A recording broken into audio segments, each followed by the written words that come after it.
Hello everyone, Earl Henderson, Primordial Defense. Thank you for watching. I have another Monday quarterback video for you. I'm going to play this video and talk about things that are going on to better explain what's going on and talk about things that I think that are being done right and or done wrong. Here we go.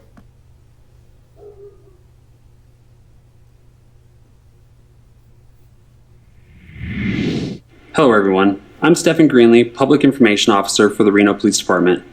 This critical incident community briefing is intended to inform you.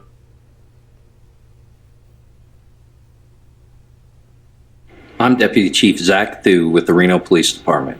Anytime an officer is involved in a shooting, it is our policy to have the incident investigated by an outside agency. In accordance with the Washoe County Officer Involved 23, Reno police officers were dispatched to 1570 keys or experiences. Report with their findings.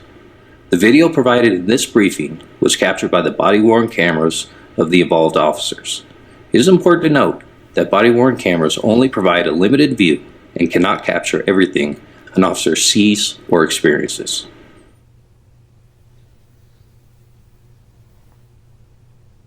On January 8, 2023, Reno police officers were dispatched to 1570 Sky Valley Drive on a report of suspicious circumstances with possible gunfire in the area of apartment building D. Responding officers did not locate a gunshot victim. However, near the parking lot area, officers contacted a victim of an apparent battery. This victim was associated to an apartment in Building D, and officers responded with her to the apartment. Two male occupants of the apartment, believed to possibly be involved in the battery, were not located. The victim did not report knowledge of a shooting, but officers did observe firearms inside the apartment. Officers also later found a shell casing on the ground in the exterior of the apartment building, and were approached by neighbors who confirmed a shooting incident had occurred in the parking lot earlier in the evening. While officers continued to investigate these incidents, additional officers were dispatched to another location to meet with the victim of another battery. This victim reported being battered in the parking lot of the apartment complex earlier on January 8th as a result of a parking dispute, after which time a suspect fired gunshots at his vehicle. The suspect was believed to be associated with Building D. As part of the ongoing investigation into how these incidents may or may not be related, two officers surveilled the apartment. At approximately 7:30 p.m., two male subjects were seen entering the apartment. Officers requested additional units, but prior to their arrival, the two males exited the apartment. Officer 1 left his vehicle to contact the subjects. While approaching them, he could see the subjects were in possession of firearms. In an effort to detain the subjects and continue the investigation, the officer ordered the subjects to stop. Suspects stopped, turned, and one suspect immediately began shooting at the officer. The officer was struck by gunfire and fell to the ground. He returned fire while on the ground. The second officer arrived while the suspect and first officer were exchanging gunfire. The second officer also fired his weapon. Both suspects were struck by gunfire, and the second officer went to help the first officer, who was exposed without cover in the courtyard. Civilian residents of the apartment complex provided assistance to the officers until additional units arrived. This one sounds interesting. Okay, first things first. These guys are responding to a call where there has been gunplay. That makes this a high-risk call. Anytime there's deadly physical weapons being involved, it makes it high risk. A gun call means that a long gun needs to be brought out from the law enforcement side. A shotgun or a rifle. You're potentially going to a gunfight. If you know you're going to a gunfight, bring a rifle and bring your friends with rifles. Rifles are more accurate and they have better incapacitating power.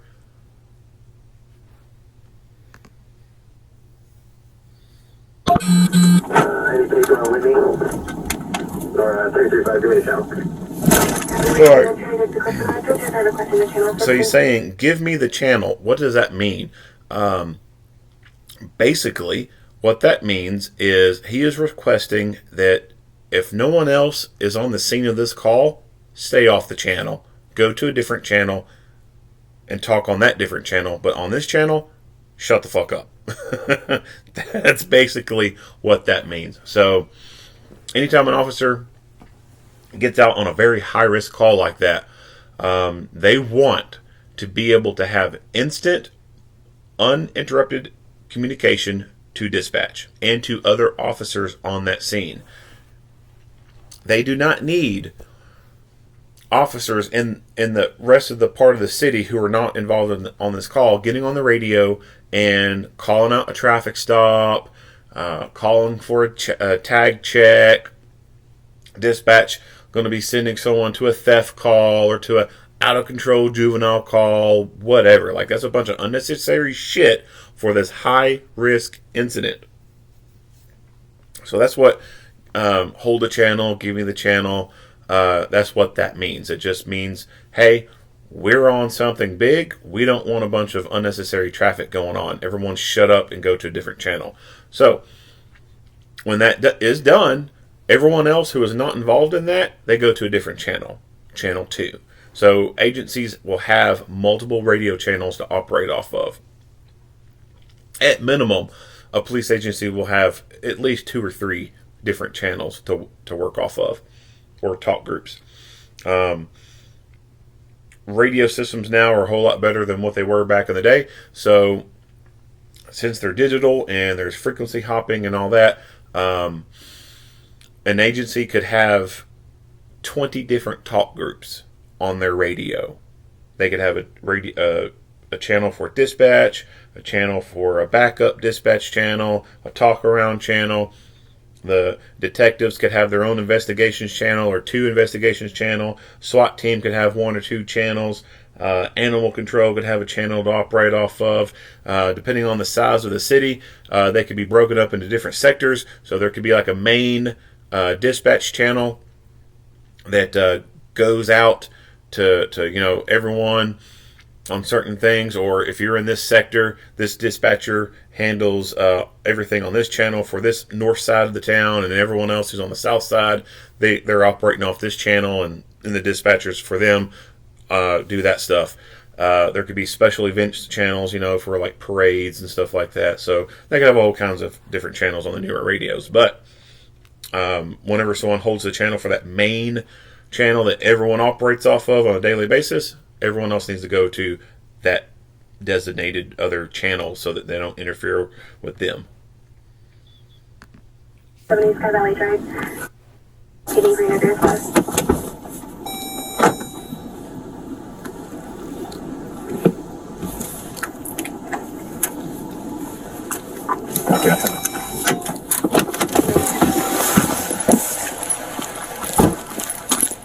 Is it? Hold on.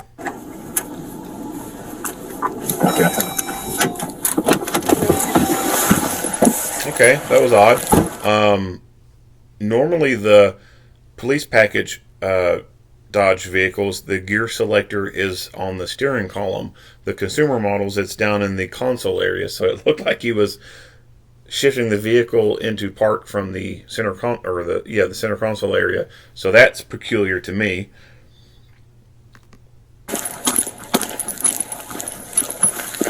So unfortunately, we see him getting out with a pistol only. It's on his side. He has not gotten out with a rifle. So this is mistake number 1. Wait, let's up on firearm.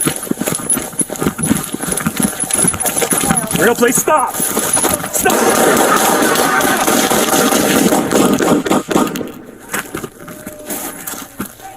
Reno, can I tell you that shot? 1078.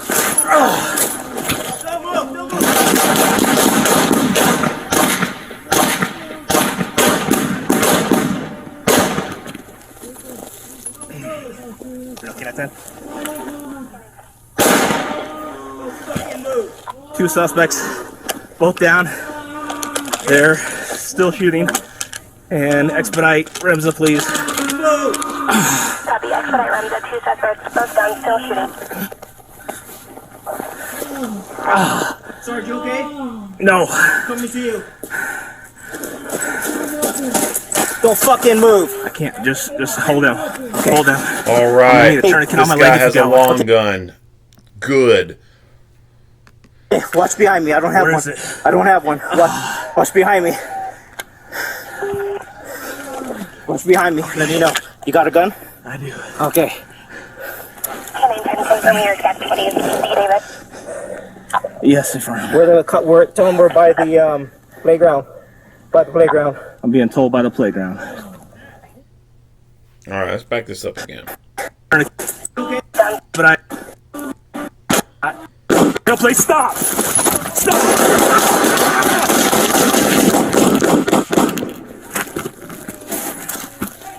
Reno, can I tell that shot? 1078. Don't move, don't move.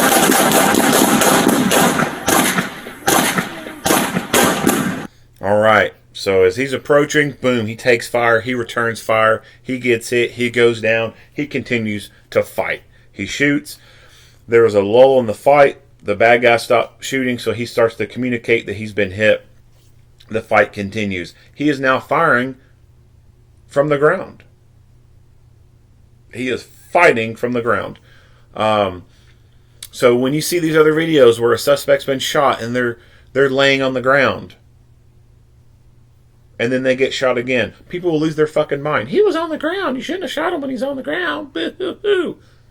This right here is a good, clear illustration that you can still fight when you're laying on the ground. Just because someone's on the ground doesn't mean they're no longer a deadly threat. So, this officer is still physically capable of fighting. He is in the fight. He is now firing from a fetal position. He's on his side, firing from the side. He could have been on his belly firing. He could have been on his back firing. Those are other firing positions.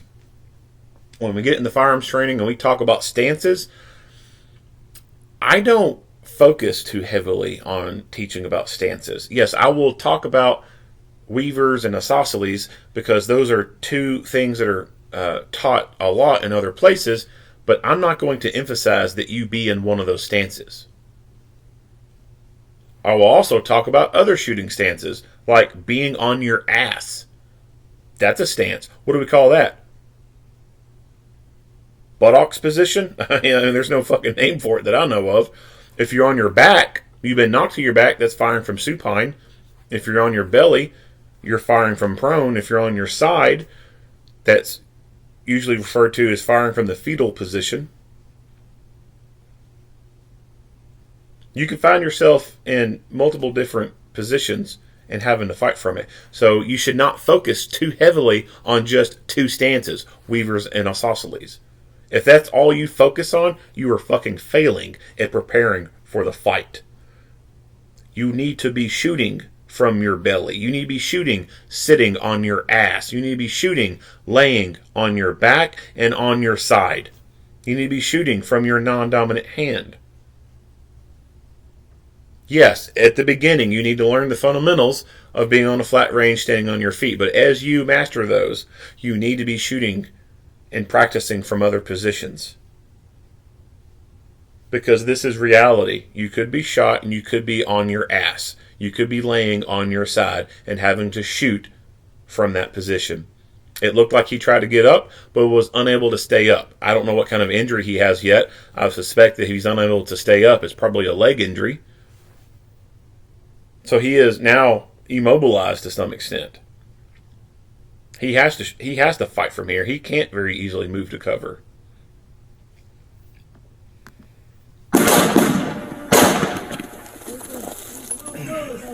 Okay, that's two suspects, both down. They're still shooting. And expedite Remza, please. So it sounds like he's holstering his gun. I have a bit of a problem with that. Number one, he should have done a mag change.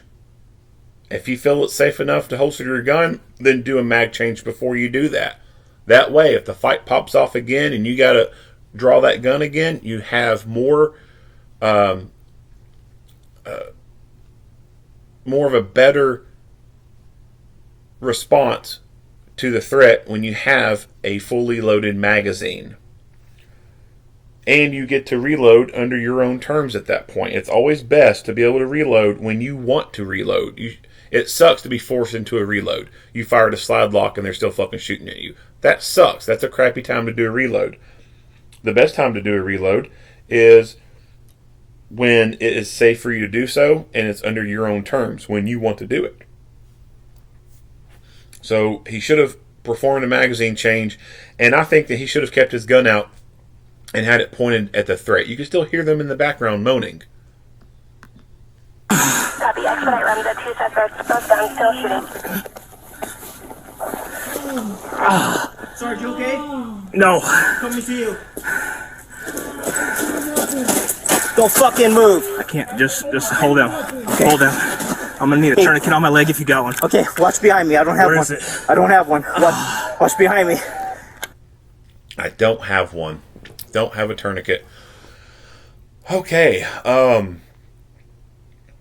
Medical. So, if you're going to carry a gun for a living, whether that's your job, that's part of your job, or if you're an armed citizen, you can still carry. If you carry a gun for a living, you need to carry medical equipment on you. If you're going to carry the tools to induce trauma, you should carry the tools to reduce trauma. If you carry a gun for a living, then you recognize the fact that you could be involved in a gunfight. And a gunfight is both ways. Bullets are on a two-way range at that point. You could be shot, your coworkers could be shot, or from the armed citizen standpoint, your family could be shot. You have to carry medical equipment on you. Can you carry a whole full trauma bag on you? No, that's not realistic, but it is realistic for you to carry something like a tourniquet. Now, when we talk about medical equipment like that, trauma gear, blowout kit, whatever, what are the leading causes of death from battlefield-type injuries? Massive hemorrhaging. So, if you're going to carry anything at all, and you're going to be having a very minimum footprint of what you're carrying, a tourniquet is the most minimal thing that you could carry. Because we know that massive hemorrhaging, lots of bleeding, is one of the leading causes of death with battlefield injuries. He's been shot in the leg. Could that have hit an artery? Yes, the femoral artery. If it hit the femoral artery, he could bleed out in 90 seconds. A tourniquet is what you need to stop that. People will say, well, you can improvise with your belt. Well, one, the duty belt, you're not going to be able to tighten that up around the leg very well, so it's not going to be your duty belt that you use. Your inner belt, well, it depends on how your inner belt is made. Is it one of the thicker inner duty belt materials with Velcro on it? Is it going to be able to be twisted very easily, or is it too rigid to be able to do that? Is it of a thicker nylon type of material where it's not going to bind and twist very well once you take an improvised windlass and start trying to wrap around it? You're not going to get optimal constriction with a belt. It's not going to be a very good improvisation. And then plus, once you try that, now your belt is off. Now there's nothing holding your pants up. So if you have to move emergently from point A to point B, now your pants are going to be falling. And you'll be looking like a fool with your pants on the ground. And that's how you could die. That's how people will come up and see your fucking dead body. Your fucking pants hanging down around your ankles. Where's the fucking dignity in that? So, a tourniquet, it doesn't take up a whole lot of room. And it's one of the most effective things to stop massive hemorrhaging from the limbs. Now, it's only good for your limbs, your two legs and your two arms. Can you put that tourniquet anywhere else? No, you can't. So then you get pressure bandages and compressed gauze or gauze with a hemostatic agent in it that you could also carry. And that would help you be able to pack wounds, put pressure bandages on wounds to be able to help control that bleeding. When it comes to blowout kits, they can vary in size. So you can carry some of the basic stuff in a medical ankle holster. I have a video on a medical ankle holster. Highly recommend you go check it out. But you can carry some of those basic things in a medical ankle holster, and it doesn't take up a whole lot of room. It just wraps around your ankle. It doesn't print a whole lot. It's not very noticeable. If you carry an ankle gun for a backup gun, you could very easily carry a medical ankle holster on the other ankle. And that medical equipment is right there. It's always with you. So he is some distance away from his car. He's unable to move. He's unable to get up. So let's say he was by himself and he needed a tourniquet, but his tourniquet was in his car. Do you think he's going to be able to make it to his car in time to be able to get it? He can't even fucking get up right now. So that tourniquet might as well be in fucking China. That's why you have to carry this stuff on you. You have to carry it on you, and that's what I'll call first line medical gear. Your big ass trauma bag, do you have all the extra stuff in it? Yeah, you can keep that in the car. That's what I call second line medical gear. But you got to have your self-aid blowout kit on you.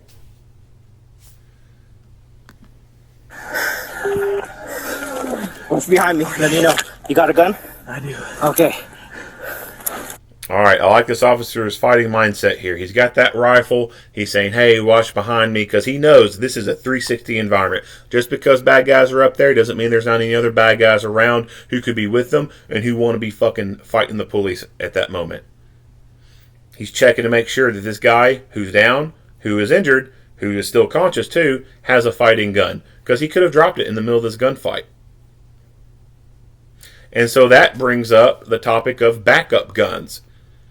Backup guns are not just for if you fire all your fucking rounds out of your primary gun and now you got to get back down to your backup gun to continue this fight, which is rare as fuck and not very likely. The most likely things of why you need a backup gun is because your primary gun had a catastrophic failure or you lost it. Or someone else had a catastrophic failure and they lost it and you need to arm them. That's where a backup gun comes in handy. Being able to force multiply and arm the other person that's with you.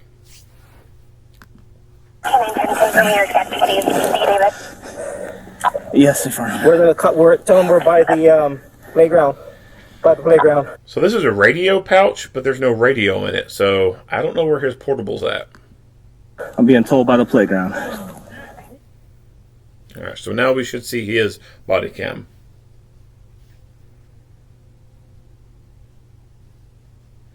Good. I love this shit right here. This dude has his fucking rifle ready. Hell motherfucking yeah. Back that up.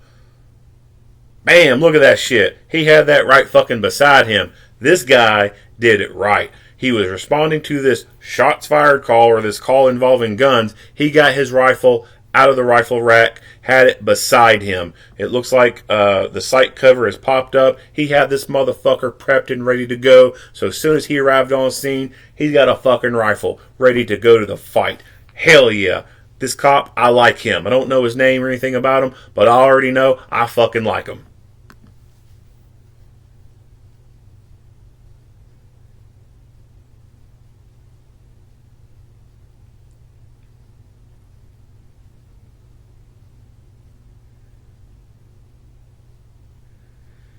Boom. Goes into a prone position.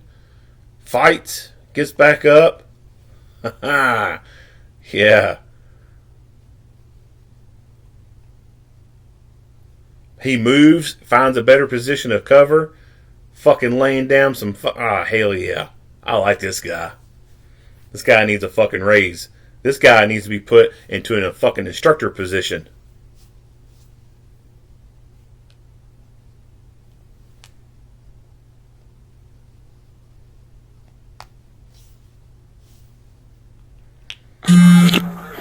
Sarge, you okay? So the only negative thing I got to say about this guy is he did not have his camera turned on before he ever got out of the car. When it comes to body cameras, I'm a firm believer that before you ever get out of the car, your camera should be recording, especially on a call like this. You go into a call like this, before you ever pull into the fucking apartment complex, you should reach down, turn that camera on to record, because you don't know if you'll take fire as you're coming in, or you'll take fire as soon as you get out, or you get 2 steps from your car and the fight's going to happen. He almost let this go on too long before hitting record because he was engaged in the fight, right? He's in the fight. He can be fucking with his camera at this point. But it almost went on too long to where we could have been missing some critical video. And when you think about deadly force encounters, there has to be an investigation, right? Like, society has this general understanding, this general rule that killing people is wrong. But there are exemptions, there are exceptions to that, there are justifications for it.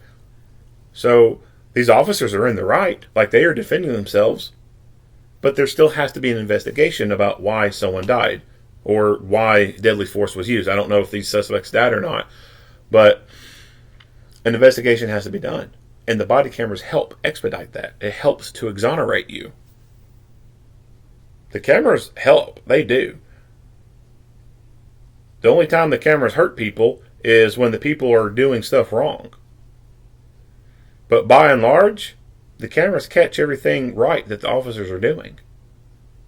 Which is funny because the anti-police crowd who cried and cried and cried and cried and said, "Oh, Daddy, my pussy hurts. We need body cameras."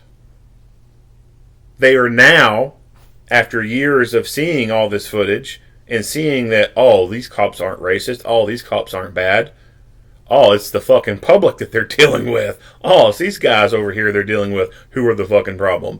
Now they are changing their tune.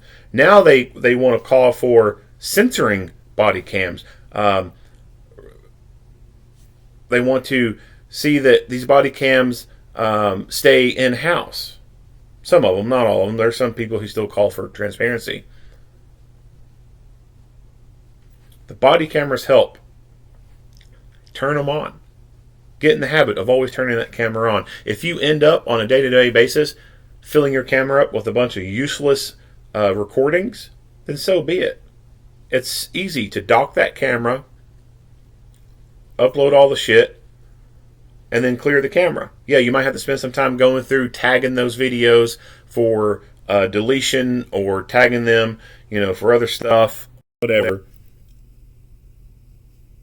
But I would much rather people have to go through that than to get themselves put in a position where they lose good video evidence that could help exonerate them. So if this fight continued on and he had not had the opportunity to activate that camera, we would have missed a whole lot of stuff at the beginning. And what if this was the only camera in play? Coming to you. Don't fucking move. I can't. Just hold down. Hold down. I'm gonna need to turn it on my leg if you got one. Okay, watch behind me. I don't have one. I don't have one. Watch behind me. Watch behind me. Let me know. You got a gun? I do. Okay.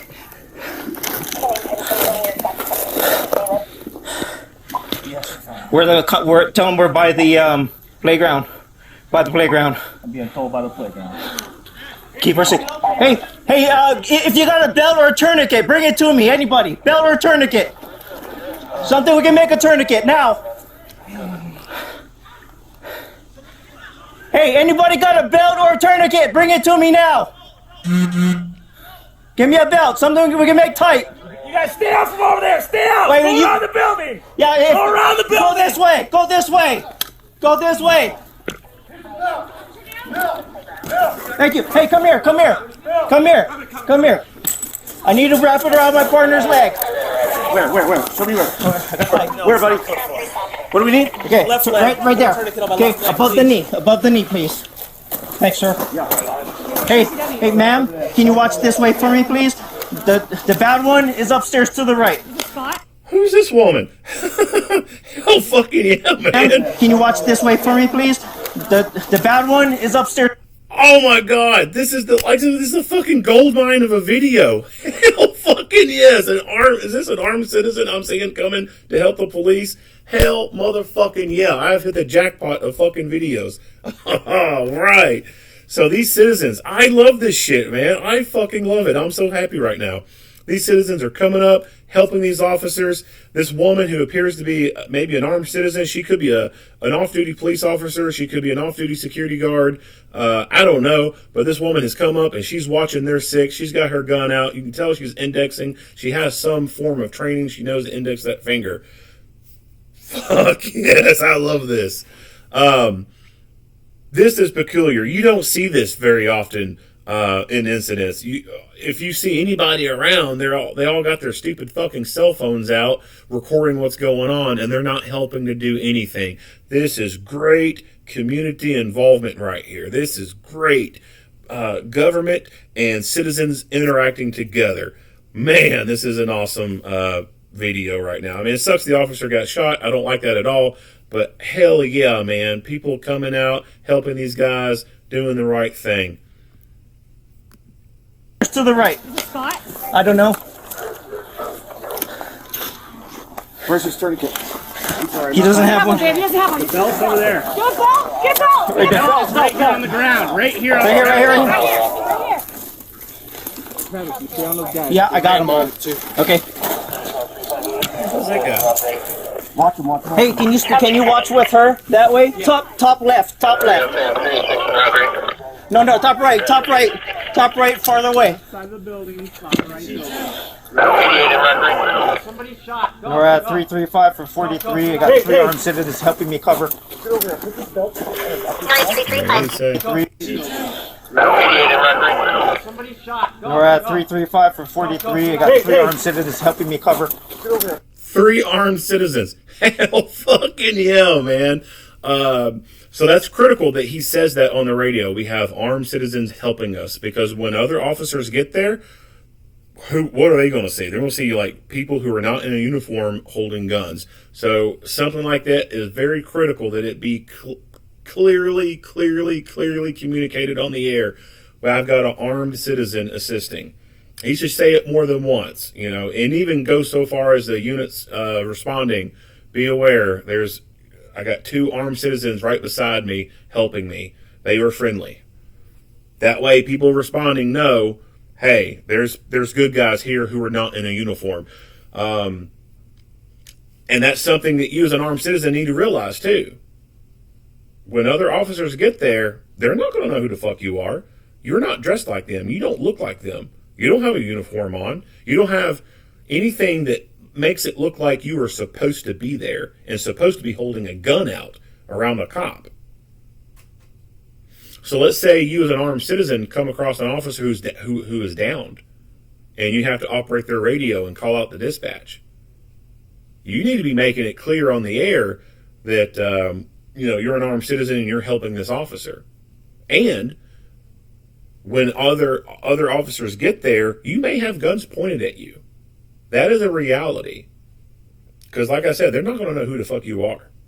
All they know is they're going to a shots fired call, officer down, officer's been hit. They come around the corner and they see you wearing sweatpants, blue jeans, jacket, t-shirt, and a gun.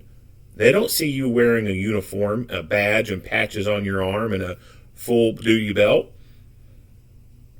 They could assume that you're the threat. So you could have guns pointed at you. And if you do, you need to drop your fucking gun. Don't take the time to lay it down, right? Your fighting gun is a tool. It's just like a hammer. How many people on a construction site do you see babying their hammers? None. Why? It's a fucking tool.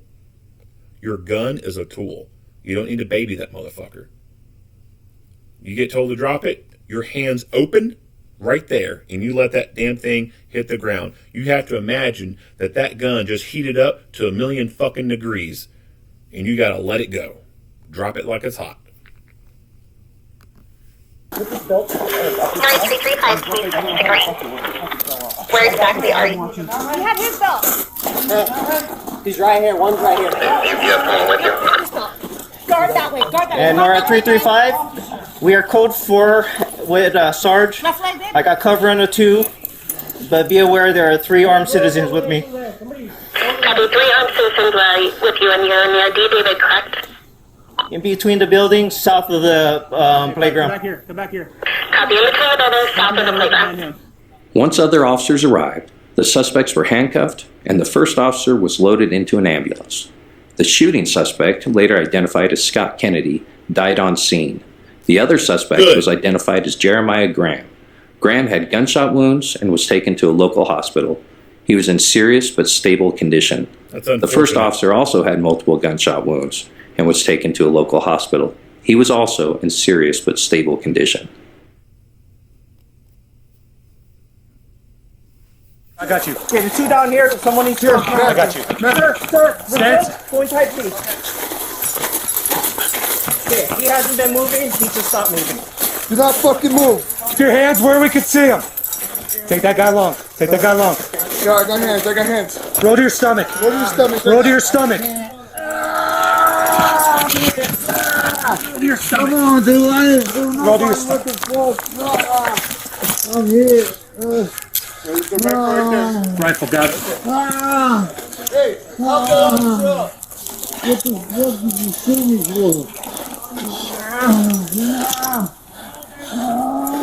All right, so something like this. That first arm he came across and he cuffed. You should. I like. I don't know if there's a name for the position or not, but that arm, once you get it behind their back and you cuff it, position your knees to where that arm is between your knees, and both your knees could be planted down on that person. Yeah, it's going to be uncomfortable as fuck for them, but fuck them. Especially someone like this who wants to shoot at the police. Fuck them. Don't give a fuck what their feelings are. Secure that arm, pin it between your legs, basically, and plant both knees into their body. And then when you have to reach over and grab that other arm, that first arm that you initially had control of isn't dropping and flailing around. He could have had a gun in his waistband, and that hand could have tried to gone under there to grab that gun. Guys, do me a favor. Hey, one down here. Go help him up. Roll him to the side. Here, keep it. Roll on your side. Roll on your side. Sir, stay.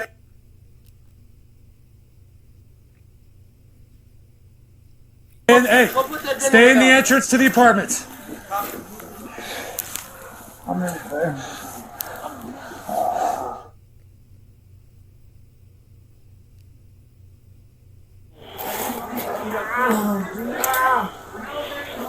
Okay, guys, do me a favor. Can you clear out of our line of fire, please? Go, One down here. move to the side. Move to the side, please. Okay, ready? Sir, stay in. Hey, cover me. We're gonna move this.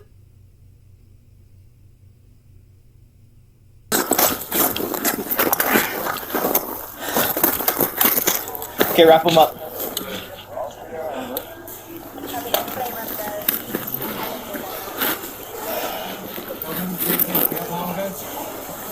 Is there anyone else outstanding? Two so far. We're good here. That building, the furthest stairwell, top left is the bad one. in his pocket. Cover top of the stairwell, left side. Number. That's where they came from. There's a female in there. I don't know who else.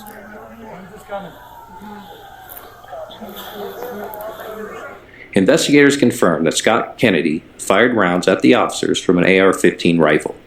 He also had a Glock pistol in his possession, which is believed to have been used in the earlier shooting that the officers were investigating. Jeremiah Graham was carrying an AR-15 style pistol.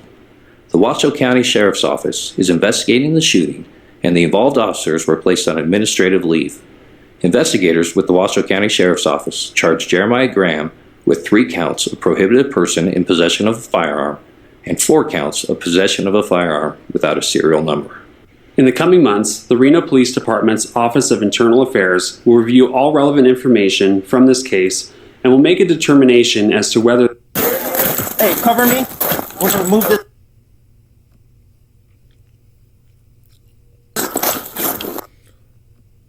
This guy, I suspect that he was probably standing while he was shooting. I kind of doubt that he would have gone to a prone position or known to have gone to a prone position. So he probably got hit, and this is how he fell. Yes, he was holding this rifle, shooting at the officers. I suspect that this officer who went into that prone position and took cover and fired was probably the one who tagged this guy. And I am most confident that his rifle is the thing that stopped this motherfucker. His rifle is what stopped this threat. I seriously doubt it was the sergeant shooting his pistol that hit this guy. I mean, it's possible. The sergeant could have tagged this guy with his pistol, but I think that it's most likely that the officer with the rifle is the one who tagged this dude. That is why I always say, if you're going to a gunfight, bring a rifle. And why it's so important when going to these high-risk calls to get a rifle out. This rifle is probably the thing that saved their lives. If they had been firing pistols at this dude and this dude was using rifle, there's a good chance they could have missed him and or hit him and did not have the ability to provide that good incapacitating power. And this guy with the rifle could have ate them up. Could have zeroed in on them from that distance with more accuracy and killed one or both of these officers with his rifle. But I believe that this officer with that rifle made the difference in this gunfight. Now, like I said, I could be wrong. I don't have any factual information to back that up. I mean, we don't know anything about the autopsy reports or anything like that. No idea how many rounds fired and who got hit by what or anything like that.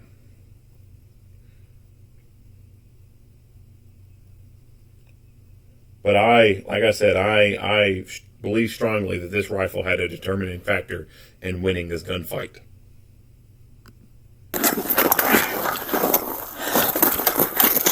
Okay, wrap them up. And the dude was ready for a fight. And he had a rifle and a pistol.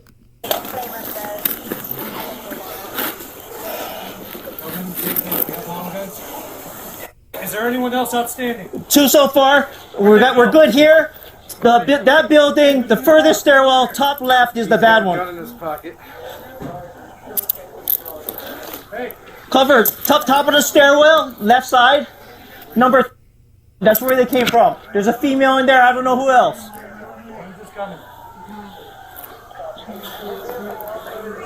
Investigators confirmed that Scott Kennedy fired rounds at the officers from an AR-15 rifle.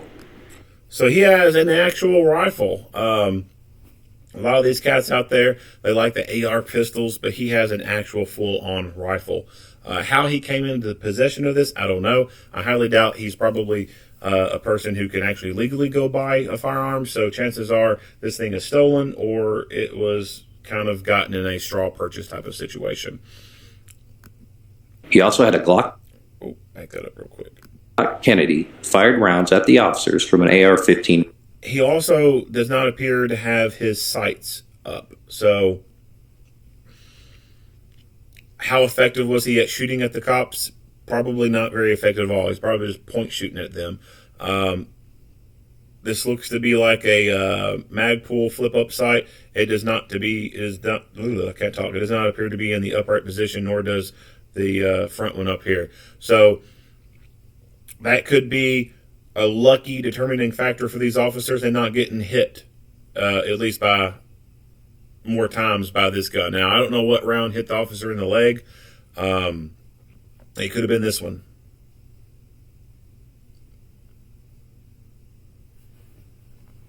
And that could have been a very lucky hit on his part because he was not using any good sights to go through. If this guy was using sights, if this guy had a red dot sight and was utilizing it, he could have been a lot more deadlier than what he was. Rifle. He also had a Glock pistol in his possession. Again, same thing. No idea how he came into possession of that, but I doubt he's a law-abiding citizen who is legally able to buy it. It's probably stolen or straw purchased. Which is believed to have been used in the earlier shooting that the officers were investigating. Jeremiah Graham was carrying an AR-15 style pistol. Now, this is the stuff that the street guys are more in tune with. They love these things. They call them choppas. They love the AR-15s. They love the AK pistols. They'll call those Dracos. This is what they see their rap stars, their idols use in rap videos. This is what they love seeing. Although this is legally classified as a pistol because it is so freaking short up top and it has no stock on it, it is legally defined as a pistol. Now, what happens if he adds a stock to this? It now becomes a short-barreled rifle, which is at first illegal unless you get a license for it. Then it is legal to have. So if you add a stock to this and then make this barrel come out to probably here, it is now a rifle. For people who are not gun people, this may be very confusing. You may be looking at this and be like, that's a fucking rifle. It's just a short rifle. And honestly, I agree with you. It is a short rifle. But legally speaking, because it does not have a stock on it, it is deemed a pistol. That is a loophole to me. Now, I am pro-gun as they come. I believe that we should be able to buy belt-fed machine guns, silencers, grenade launchers, grenades, tanks, you name it, without having to jump through a bunch of hoops. I don't believe in NFA law. I don't like how the ATF fucks around and drags their feet with the licensing stuff. Took me almost a year. A week shy of being one full year to be approved to take possession of the silencer that I bought. A fucking year, basically. Like, that's unnecessary. Why should I have to wait that long to take possession of it? Makes no sense whatsoever. But I'm a realist, I guess you could say. I'm a logical person, and I call things as I see them. AR pistols, AK pistols are just a legal loophole for having a short-barreled rifle and not having to go through any licensing bullshit. That's why people are so, happy to have the braces and everything to put on these buffer tubes. Now, if you're not a gun person, what is this thing right here? It's not a stock, it's a buffer tube. So there's a bolt inside this part right here. And when you fire it, that bolt moves to the back. And it moves back, and that causes the casing to eject out the side. And as that bolt slams forward, it strips this round out of the magazine and puts it into the firing breech. You fire it, it goes back. So when it goes back, there's a spring that it compresses, and then that spring will spring it forward, right? So this is where that spring rests at inside this buffer tube. It has to be there. If you take this off, you fire the gun, it's only going to fire once. It's not going to work very well. So that has to be there, but it's not a stock. It's just a buffer tube. Because these things are growing in popularity and because AR-15s are so popular as well, and they're becoming more used in street crimes, I foresee in the future that this legal loophole for having AR pistols will go away. We've already seen the ATF take stupid measures about the pistol braces that were being attached to these things that they first said were okay, and then now they're saying it's illegal. Because they're saying, it now turns it into a short-barreled rifle. If they're going to go take that route, I would see the route being taken that things like this will no longer be legal to possess. And if you want something like this, you have to put in a request to have a short-barreled rifle. I see that being the first thing to happen, and then after that, I do see the anti-gun crowd attacking the AR-15 more than what they've been doing so far, and maybe even getting some headway on there. It's hard to say. I see things where the gun community gets a win. The New York case, New York versus the New York Pistol Association or whatever, we see wins there, but then other places you see a loss. So it's like a tug of war kind of thing. If you look around society right now, society is way different than what it was back in 1980, 1985, right? Way, way, way, way different. As society continues to progress the way it is, where it is, acceptable to see grown people wearing things that make them look like an animal, and they identify as a kitten, and other goofy shit. As that progresses and becomes more normal, the protections on the Second Amendment are going to decrease. There's going to be less people fighting for those rights. There's going to be less people opposing the anti-gun crowd, and the anti-gun crowd is going to get a foothold and bad things are going to happen for our gun rights. If this country can last another 200 years, then sometime within those 200 years, I believe the Second Amendment will be amended and or abolished. I don't like that one bit at all. It fucking, I guess you say it triggers me to think of that possibility, but it's inevitable. I mean, just look at our current state of affairs in this country. Men really aren't men anymore. Good, strong, conservative people are becoming a dying breed in a way. These large metropolitan areas are full of weak people, people with no good moral character for the most part, and that's where these political bases are at, within those large areas, the large city capitals. So, of course, the more liberal-leaning ideologies are going to be able to take root and make changes in the law, and our gun rights are going to go away. If we even last another 200 years, I don't think that it's very likely that this country will be a superpower in the next 200 years.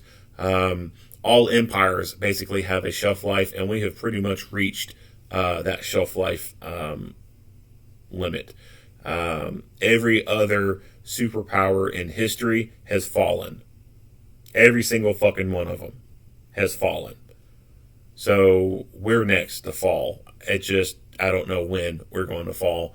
I hope it's not anytime within my son's lifetime, but it's a possibility that as he grows up and gets to my age or older, it could happen around that time. I don't like that idea. I hope he gets to go through good times and enjoy life and doesn't have to see shit like what's going on in Ukraine and stuff like that. But the good days are gone. I'll say that. The good days are gone. Kind of jealous of the people who got to live through the eras of the 70s and 80s and 90s, because past those points, things just, they don't look too great. And it doesn't look like we're going to go uphill from here. I hope we do, but like I said, things just don't look good. I mean, when you see people fighting for other people to have the rights to identify as a kitty cat, and go use the bathroom in a litter box, that's a fucking problem. That's not fucking normal. That should not be going on. But anyway, get off that soapbox there. I do see, like I said, AR pistols and AK pistols probably being attacked. Now, here's the other thing. Because these things are so popular, here's another prediction that I have. Body armor worn by police is going to have a paradigm shift. This is a rifle cartridge. It will go straight through a normal vest that police wear. Police wear what's known as a level 3A vest.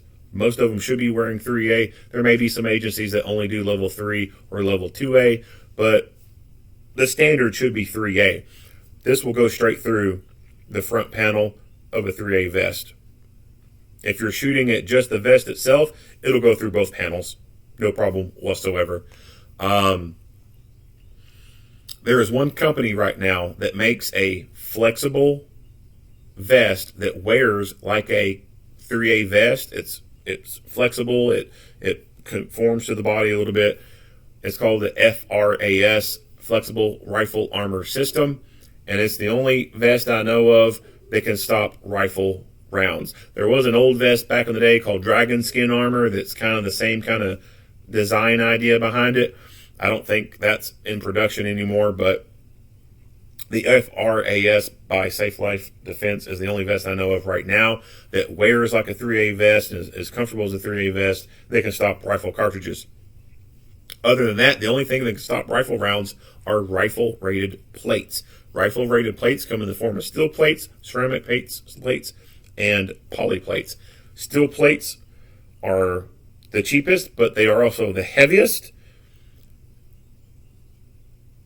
and not even that recommended anymore. Next up from that is a ceramic plate. A ceramic plate is good, but It's not as heavy as a steel plate, but it's still heavy, but it's thick and bulky. Next up from that is a poly plate. That is going to be the lightest of them all. Some of them are neutrally buoyant. You can put it in water, it will float. The ceramic and steel will sink like a fucking rock. But those things are way, way, way more expensive. And they're still thick and bulky. And they only cover a 10 by 12 shape. So imagine a very large textbook from school, like a big algebra book or a big ass social studies book, right? Imagine one of those and you put it in your vest. That's basically what a rifle plate is. It's just a big, thick object, roughly about that size. Shaped a little bit different, but still like a big fucking textbook. You got one in the front, one in the back. That's it. What about your sides? What about, the curvature around your chest? Oh, well, it just covers that block right there. So some agencies rock that. They'll wear a vest that has those plates in it. Some agencies, patrol people will wear plate carriers. Sure, that's great, but it's still thick and bulky. It's not very comfortable to drive around in, and it only covers that angle from the front. From the sides and angles and different trajectories, you may not have that coverage like you would with a wraparound kind of vest that covers more of your torso.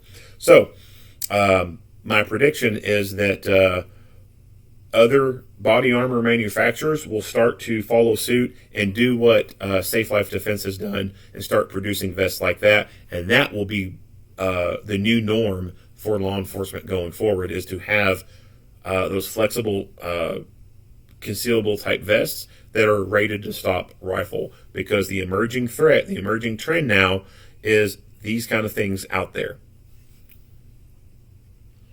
Personally, I think they should have already been on that bandwagon and been doing that, but they have not. I have not seen so far any large manufacturer coming out and saying they have a flexible vest that can stop rifle. It's all in the form of plates, with the exception of Safe Life Defense. The Washoe County Sheriff's Office and 4 counts of possession. I wish they would have gone into talk about the suspect and what his background is and all that, and go more so about what this guy's background is. These are some fucking dirtbag criminals that should not have been on the streets. I would not be surprised to find out if one of them was out on bond, on probation, or on parole, or had just been recently released. Or I would not be surprised to find out that they have a lengthy criminal background, where if they had been serving the full sentence of the crimes, the most recent crimes they had been found guilty of, then they probably would not have been able to be on the street. But instead, they got a reduced sentence and were out in less time than necessary. That is sadly a recurring theme in certain parts of this country, especially when you start going into large metropolitan areas that have more liberal-minded judges. You will see serious criminal offenders being treated with slaps on the wrist. Violent people need to be locked away for very long periods of time, if not forever. We as a society recognize that if there is a vicious dog that goes out and bites people, there are 2 options at that point. Number 1, the court shall order that dog to be destroyed, or B, the court shall order that dog to forever be kept in a kennel. And if it comes out of that kennel and has to go to a vet, it is to be muzzled at all times. You can't take that dog to the park. You can't take it for fucking walks. Can't take it anywhere but the vet. And when you do, it has to have a muzzle. Otherwise, it stays in a kennel its entire life. But when it comes to vicious human beings, we seem to think, oh, well, that's not right. We shouldn't lock them away forever. We should attempt to rehabilitate them. We can help this person. It don't work. That's why we don't try to rehabilitate vicious dogs. We don't take Cujo and say, all right, Cujo, you've been biting people. We're going to lock you in the dog pound for a year, and then we're going to let you out, and you're going to be rehabilitated, Cujo. You're not going to bite people no more. and then let Cujo out. What the fuck is Cujo going to go do? Bite people. Vicious people are the same fucking way. Doesn't matter you put them in there for a year, 2 years, 3 years. They are vicious people at their core. They're going to go out and victimize people again. They're vicious people. They need to be locked away for very long periods of time and or forever. They need to be locked up until they become a very old age, to where it is physically difficult for them to go out and victimize more people. Why do you not see 70-year-old gangbangers on the street corner trapping? How come you don't see them living that life at that age? Well, one, a lot of them don't live to be that age. They get killed early on. But secondly, they can't keep up with the game out in the streets at that age. They know their ass will get murdered. They can't run from the cops very effectively at 70 years old. So that's why you don't see 70-year-old dudes on the streets doing shit like this. Now, are there people around that age who do go out and do stupid shit like this? Yes, there is. But by and large, when you compare them to 15 to 25-year-olds, the numbers are way different. Way different. You will see more 15 to 25-year-olds out there living that street life doing stupid shit than you will 70-year-olds. So that's why I say lock them up for a very long time, and if you go to release them when they're 65. It's harder for them to be a threat to the community at that point. They can still be a threat, but it's going to be a lot more difficult than you take a vicious person who from age 18 to 25 is a repeat offender over and over and over and over and over, and then let them out from 25 to 35 or 40, and they still have good fighting ability to go out and victimize more people. Personally, when it comes to vicious people, it should be those two options that I mentioned earlier for dogs.